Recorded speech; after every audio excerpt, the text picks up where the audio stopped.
bahwa Pancasila itu bukan hanya sekedar dasar negara yang kita pelajari dan kita hafal waktu SD saja, tetapi juga arah pembangunan bangsa Indonesia. Di video kali ini, kami akan menampilkan aktualisasi nilai-nilai Pancasila dalam kehidupan sehari-hari sebagai bagian dari paradigma pembangunan. Sebelum kita lanjut, apakah kalian tahu apa sih paradigma pembangunan itu?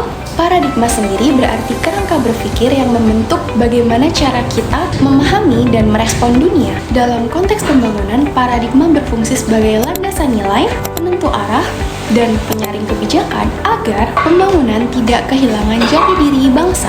Analoginya gimana sih? Jadi paradigma itu seperti kacamata. Jadi ia menentukan bagaimana cara kita melihat dan juga memahami dunia. Nah, sekarang mari kita lihat contoh nyatanya di dalam kehidupan sehari-hari.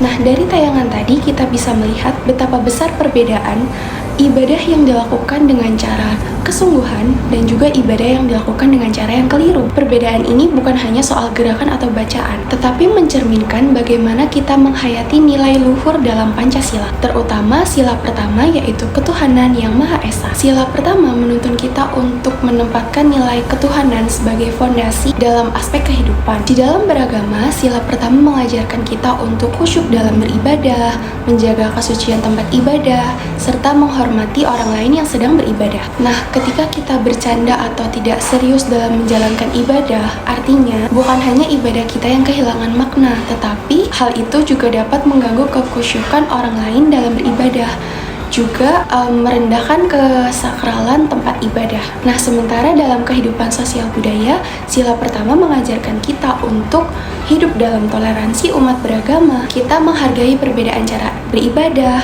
tidak memaksakan beribadah kepada yang lain, dan juga tetap rukun meski berbeda agama. Dalam ranah politik, negara berkewajiban untuk menjamin kebebasan beribadah bagi seluruh pemeluk agama, melindungi tempat ibadah, serta menolak segala bentuk diskriminasi berdasarkan agama. Sedangkan dalam bidang hukum, konstitusi kita melalui Pasal 29 Undang-Undang Dasar 1945 menegaskan jaminan kebebasan agama, sekaligus memberikan sanksi bagi siapapun yang menodai agama atau mengganggu jalannya ibadah. Nah, kesimpulannya adalah melaksanakan ibadah dengan benar, seperti sholat dengan penuh kekhusyukan, itu adalah salah satu penerapan nyata dalam Pancasila yang bisa kita lakukan dalam kehidupan sehari-hari. Dari hal-hal sederhana ini artinya kita membangun pribadi yang beriman, masyarakat yang harmonis, serta bangsa yang bermartabat. Inilah yang dimaksud dengan Pancasila sebagai paradigma pembangunan.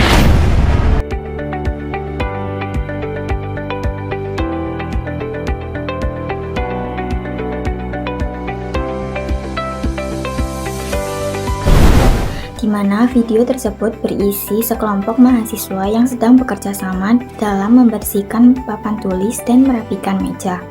Kegiatan ini mencerminkan semangat gotong royong.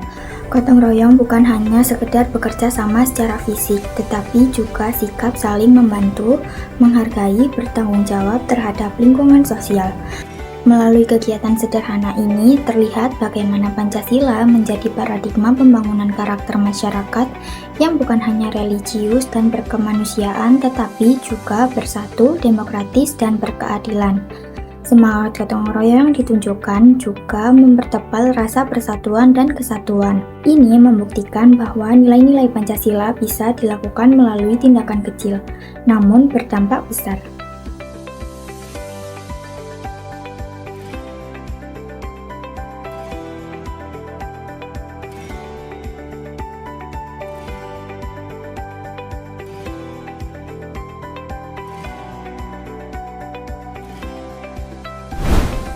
Nah, dari video yang baru kita lihat tadi, saya dan rekan-rekan saya sedang berdiskusi. Dan secara tidak langsung, hal-hal sederhana seperti berdiskusi santai ini juga termasuk penerapan nilai-nilai Pancasila itu sendiri.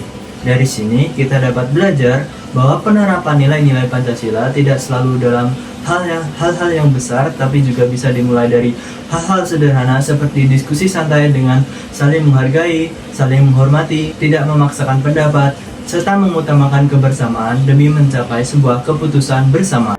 Nah, jika kita kaitkan dengan paradigma pembangunan, sebenarnya sikap-sikap kita tadi menunjukkan bahwa paradigma pembangunan itu bukan cuma soal fisik atau ekonomi, tetapi juga pembangunan manusia, tentang bagaimana kita membentuk jati diri, karakter, moral, rasa tanggung jawab, dan nilai-nilai gotong royong yang menjadi nilai dasar dalam Pancasila. Jadi, kesimpulannya, sikap-sikap yang kita anggap sepele seperti berdiskusi dengan saling menghargai itu sebenarnya punya peran krusial dalam membentuk masyarakat menjadi berkeadilan dan berkepribadian luhur sesuai dengan semangat Pancasila.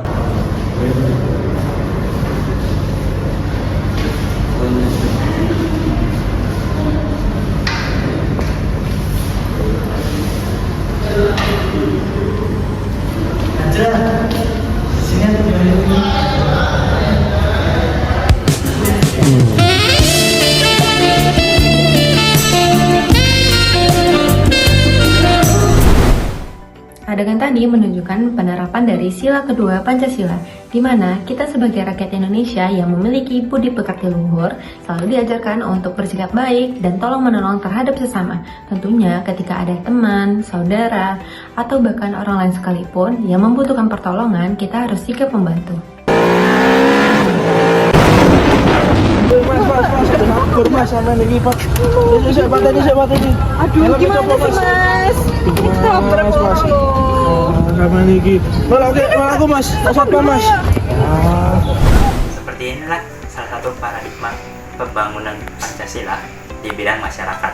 Nilai yang diterapkan yaitu nilai sila kedua dan juga nilai sila kelima, yaitu keadilan dan juga kemanusiaan.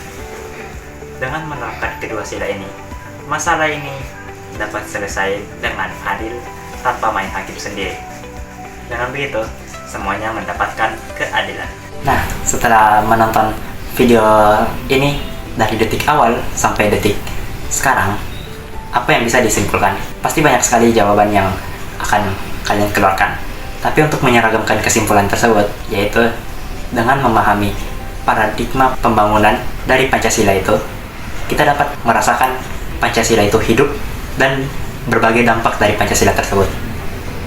Untuk menerapkannya, kita harus mengetahui ontologis, epistemologis, dan aksiologis, atau bahasa sehari-harinya, yaitu apa, bagaimana, dan untuk apa.